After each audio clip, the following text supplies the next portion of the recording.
دلت را خانه ما کن، مصفا کردنش با من. به ما درد دل افشا کن، مداوا کردنش با من. اگر گم کرده ای دل کلید استجابت را، بیا یک لحظه با ما باش، پیدا کردنش با. دوستان عزیز، بنیاد خیریه باران رحمت افتخار دارد که بزرگترین دسترخوان افطاری بنیاد خیریه باران رحمت را برای هموطنان روزه‌دار خویش آماده بسازد. جا دارد از کسانی که در این پروگرام ما را همکاری نموده اند ابراز تمنا و تشکری نمایم.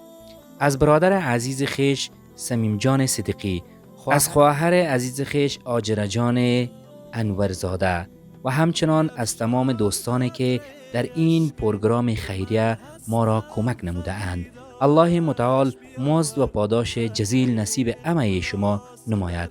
باران رحمت آورنده لبخند بر لبان هموطنان مستمند. اجابت میکنم مانی، طلب کن آنچه میخواهی، مهیا کردنش با من. بیا قبل از وقوع مرگ روشن کن حسابت را، بیاور نیک و بد را جمع منها کردنش با من.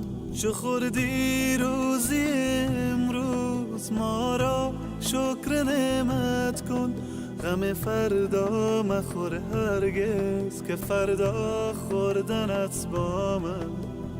الله اکبر، الله، الله اکبر، الله، الله اکبر، الله، الله اکبر، الله.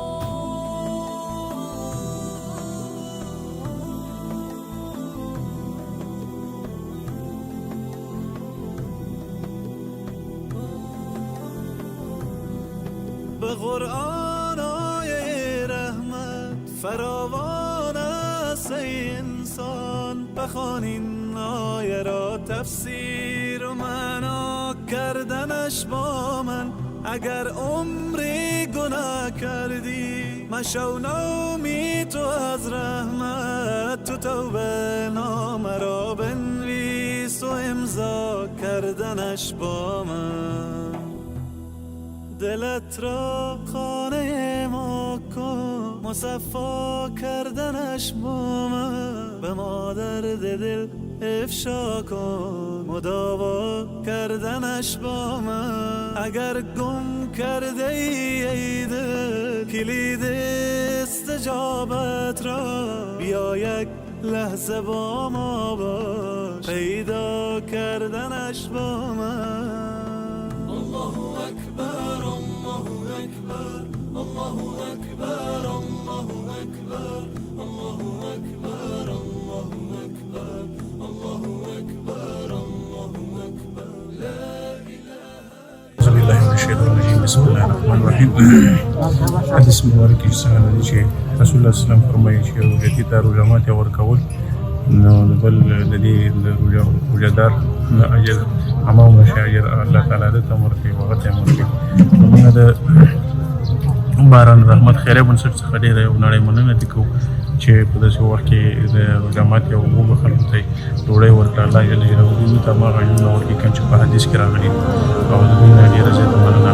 بیا موږ د باران رحمت خیره بنسټ څخه یو نړۍ خدای دوی ته په ژوندونو کې په دې ایمان کې خیر او برکت واچوي.